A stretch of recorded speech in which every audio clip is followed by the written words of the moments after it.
안녕하세요. 맛있는 교회 예배를 유튜브를 통해 들으시는 여러분을 주님의 이름으로 환영합니다. 오늘부터 이번 주 한 주간은 기독교 역사상 가장 중요한 일주일입니다. 그래서 그리스도인이라고 하면 매년마다 이 한 주일의 기간을 의미 있게 보내려고 했습니다. 이 한 주간의 기간 동안에 우리 주 예수 그리스도께서 우리를 위하여 죽으시고 부활하셨기 때문입니다. 그래서 우리는 이 기간에 예수님의 십자가의 고난과 부활의 영광을 묵상하며 하나님이 나를 용서하기 위해서 얼마나 큰 대가를 치르셨는지를 다시 한번 확인합니다. 그리고 예수 그리스도의 부활이 우리에게 어떤 의미인지, 내가 삶 속에서 어떻게 부활을 누리는 삶을 살아야 될지를 다짐하게 됩니다. 저는 이번에 가해자와 피해자를 위한 복음 시리즈로 십자가와 부활을 이번 주 또 부활절 그 다음 주에 걸쳐서 말씀을 나누려고 합니다. 여러분, 그 나비 효과라는 말 들어봤죠? 원래 나비 효과란 브라질에 있는 나비가 날개를 한번 퍼덕인 것이 우리가 사는 이 땅에 영향을 주어서 그것이 시간이 지날수록 커져가지고 미국을 강타하는 토네이도 같은 엄청난 결과를 가져다 주는 것을 표현할 때 쓰였습니다. 그런데 이후에 사람들은 별것 아닌 작은 행동이 내가 예상하지 못한 엄청난 일이 생길 때에도 나비 효과라는 말을 사용하기 시작했습니다. 우리가 살면서 일부러 큰 죄를 짓든지 나쁜 일 하는 거 그렇게 크게 없습니다. 그런데 내가 의도하지 않아도 어쩌면 나의 사소한 잘못이 나비 효과 같은 엄청난 일들이 발생하는 것을 우리는 자주 보게 됩니다. 내가 무심코 했던 사소한 말이 오해를 낳고, 그래서 친구의 관계가 깨어지고, 자동차를 운전하다가 문자 하나 잠깐 보내라고 한 것이 엄청난 사고를 내기도 합니다. 이런 것을 통해서 볼 때 인간은 나비 효과로 표현되는 미래의 불확실성을 절대로 예측할 수 없습니다. 좋은 일도 간간히 있지만 대부분의 경우 우리의 작은 행동이 우리의 통제를 벗어나 주변 사람을 망가뜨리고 이 지구를 오염시키고 어쩌면 자기 자신마저 파괴할 때 우리는 누군가에게 가해자, 죄인이 되기가 너무나도 쉽습니다. 그래서 로마서 3장에 보면 모든 사람이 죄를 범하였다, 그렇게 말씀하고 있습니다. 기독교인들은 예수님은 죄가 없다고 믿습니다. 예수님이 이 땅에 육신의 옷을 입고 오셔서 하나님을 떠난 사람들이 다시 하나님의 통치 안에 들어와 회복할 수 있게 하기 위해서 이 땅에 오셨습니다. 그리고 예수님은 자기 자신이 하나님의 아들인 것과 약속대로 모든 것을 회복하는 메시아를 보여주는 징표로 갈릴리, 예루살렘, 유대 온 지역을 다니면서 귀신을 쫓아내고 병든 자를 고치고 많은 사람들을 위로하고 일으켰습니다. 그리고 무엇보다 영원한 생명을 주는 복음을 전하셨습니다. 그래서 예수님은 이 땅을 비추는 빛이라고 말할 수 있습니다. 그런데 요한복음에서 설명하는 것처럼 죄와 어둠은 빛이신 예수를 받아들이지 않습니다. 결국 거부하다 못해 그 빛을 죽입니다. 그게 우리가 잘 아는 십자가의 사건입니다. 십자가의 사건을 잘 들여다보면 이제까지 인류에게 행해졌던 악의 모습이 어떠한지가 명백하게 나타납니다. 사람들은 자기보다 잘난 사람, 좋은 사람을 좋아하기보다는 싫어하고 거부합니다. 자신 안에 이런 악한 모습이 있구나, 부족한 모습이 있구나를 발견하고 고치면 참 좋겠지만 대부분의 경우는 다른 사람에게 보이는 자기의 잘못된 모습을 인정하는 것보다 다른 사람에게 그 모든 잘못을 핑계대고 전가할 때가 많이 있습니다. 예수님의 죽음이 그렇다는 거예요. 예수님의 죽음에는 크게 봐서 네 분류의 집단이 관련되어 있습니다.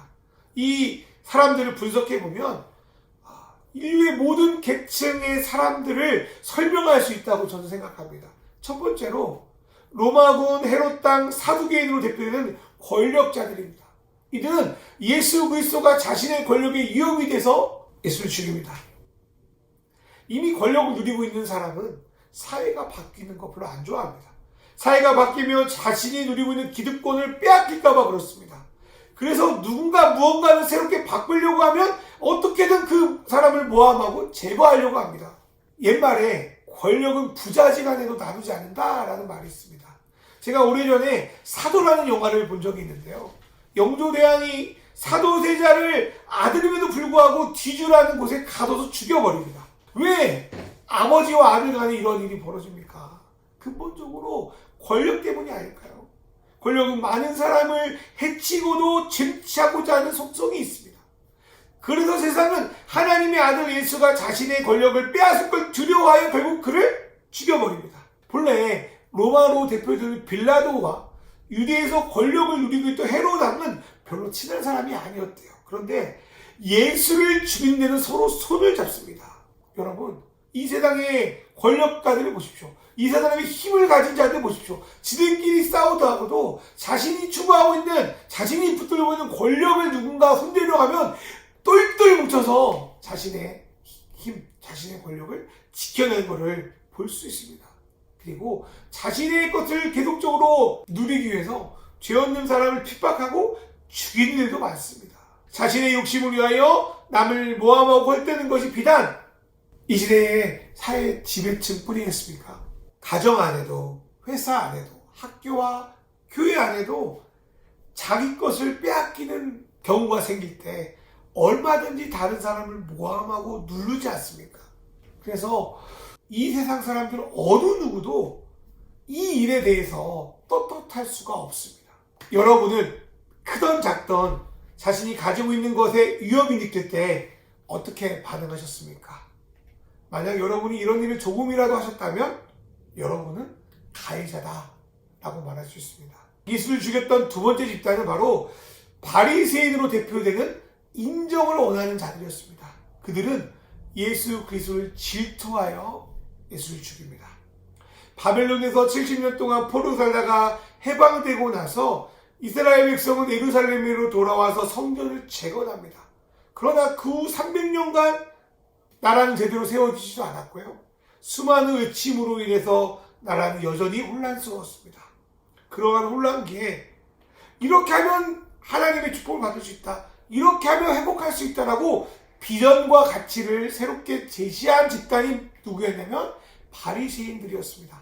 바리새인들은 메시아를 기다렸고 부활도 믿는 사람들이었습니다. 그리고 하나님의 통치를 온전히 받으려면 율법을 잘 지켜야 하는데 그것을 위해서 자신이 고안한 수많은 보조 규칙을 지키면 된다라고 가르쳤습니다. 그런데 바리새인이 만든 규칙들은 웬만해서는 지키기 어려운 것들이었습니다.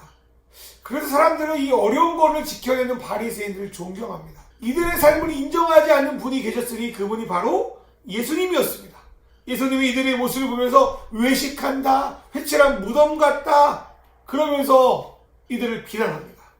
그리고 이들이 주장하는 모든 것이 하나님 나라 들어가는데 아무 쓸데없다고 말씀하십니다. 이들이 화가 안 나겠습니까? 또한 예수님은 은혜는 죄인이 있는 곳에 더욱 넘친다. 그리고 자신이 가장 잘한다고 자랑하는 바리새인들의 기도를 듣는 것이 아니라 하나님은 세리와 같은 죄인의 기도를 들으신다 라고 말씀하십니다. 바리새인들이 화가 나기 시작합니다. 이런 예수님의 가르침에 바리새인들은 위기를 느낍니다. 예수님이 메시아다, 메시아가 아니다, 그렇게 별로 중요한 건 아니었어요. 예수님의 말씀을 받아들이면 자신이 이제까지 주장하고 쌓아뒀던 모든 명예가 날아가 버리는 거였어요. 그렇게 되면 바리새인들은 더 이상 백성들의 인정과 존경을 받지 못합니다. 이거를 못 견뎌하는 거예요. 성경에 보니까요, 바리새인들과 사두개인들은 서로 반대파에 있던 사람들이었어요. 물과 기름처럼 도저히 섞일 수 없는 집단이었습니다. 그런데 바리새인들은 사두개인들과 손을 잡고 예수를 죽입니다. 우리는 늘 인정에 목말라 합니다.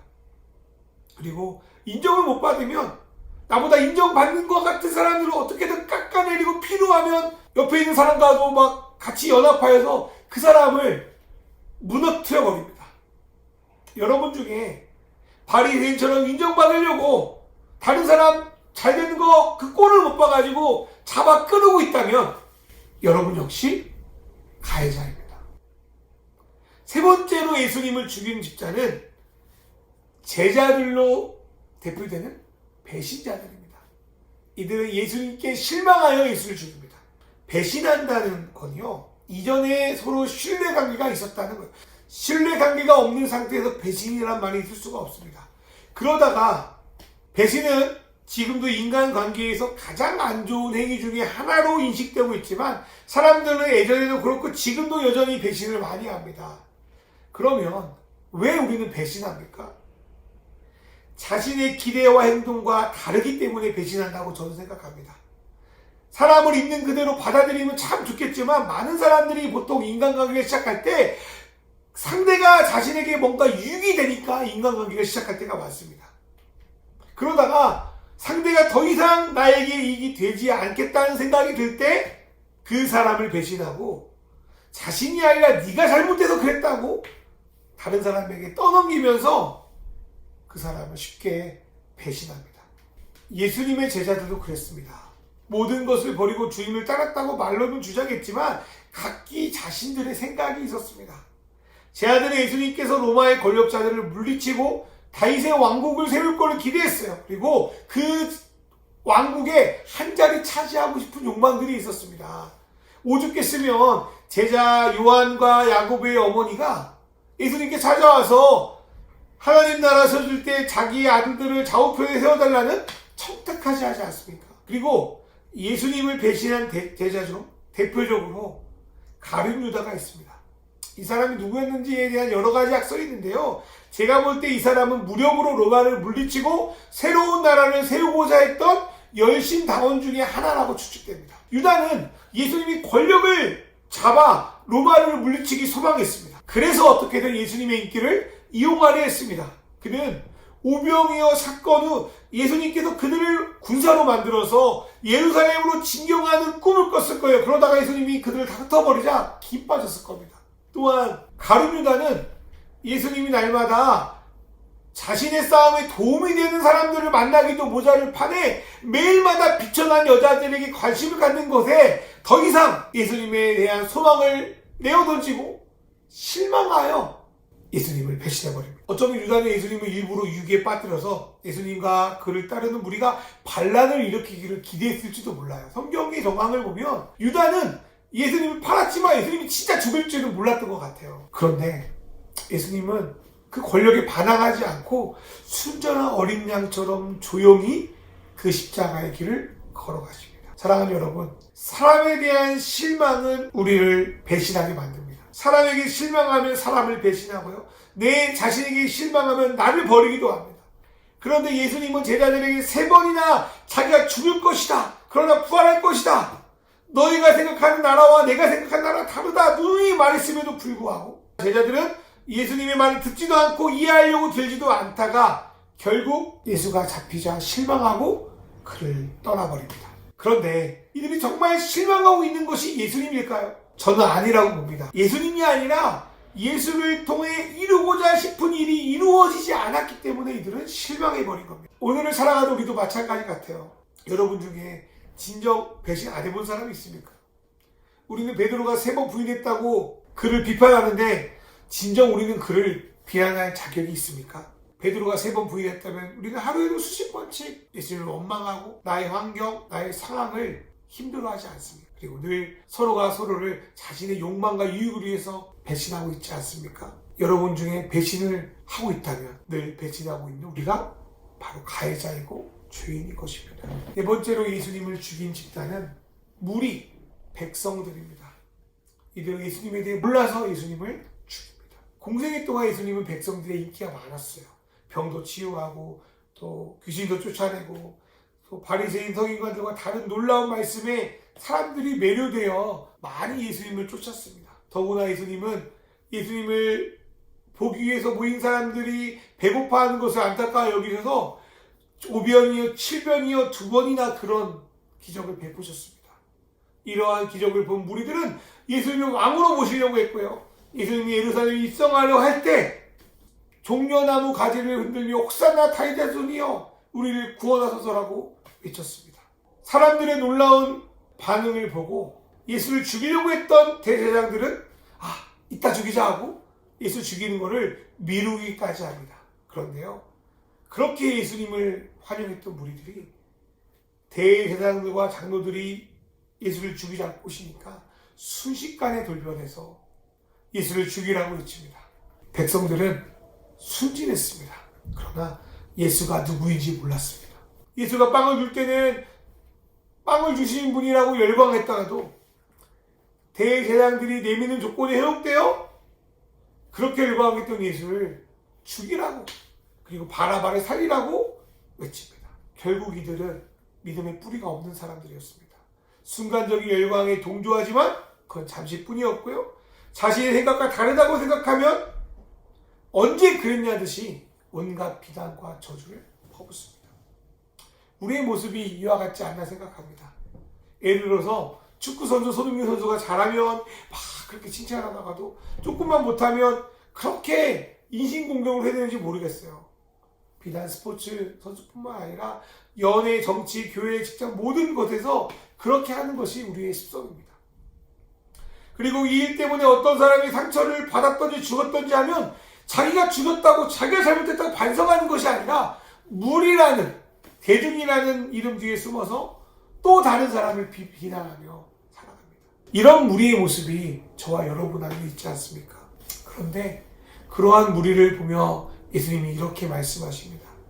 저들의 죄를 용서하여 주소서, 자기들이 하는 것을 알지 못합니다. 라고요. 정말 이들이 예수님이 자기들을 구원하기 위해서 오신 메시아라는 걸 진짜 믿었다면, 진짜 알았다면 어떻게 되었을까요? 자기들이 한순간에 빵이나 돈 때문에 무슨 일을 하고 있는지를 알았다면 이들은 어떻게 했을까요? 그런 어리석은 짓을 하지 않았을 거라 생각합니다. 사랑하는 성도 여러분, 정말 예수님이 살아계신 하나님의 아들이심을 믿는다면 어떻게 예수님을 따르지 않겠습니까?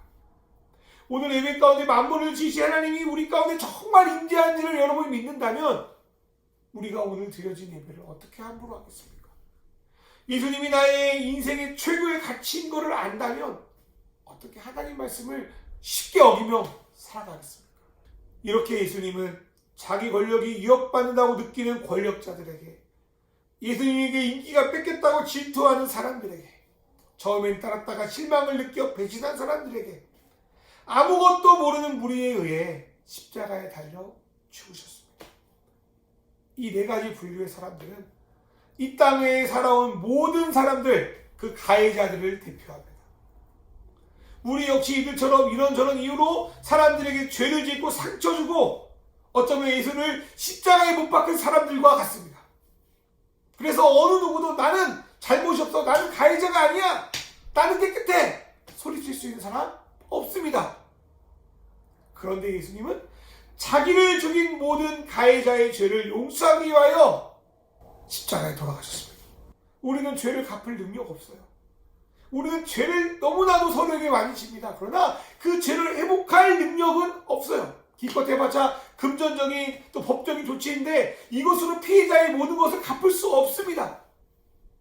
그러나 예수님은 권력자들, 인정받기 원하는 자들, 배신자들, 무지한 자들 모두를 자기 생명으로 품으셨습니다. 그리고 그 모든 죄가를 대신 갚아주셨습니다. 그래서 우리는 서로에게 가해자가 아니라 예수 안에서 형제 자매로 부를 수 있게 되었습니다. 서로 상처가 많아 서로 다가갈 수 없는 것이 아니라 이제 서로 사랑할 수 있게 되었습니다. 이게 바로 십자가 위에서 이루어진 예수 그리스도의 복음입니다. 우리 가해자들을 위한 복음입니다. 오늘 한 주 고난주간을 맞이하여 십자가의 복음을 묵상하시기 바랍니다. 그래서 모든 가해자들을 용서하기 위해서 자기 목숨을 버리신 예수 그리스도께 감사하며 나도 그 사랑을 나눈 자로 살겠다고 그렇게 결단하는 저와 여러분 되기를 주님의 이름으로 축원합니다.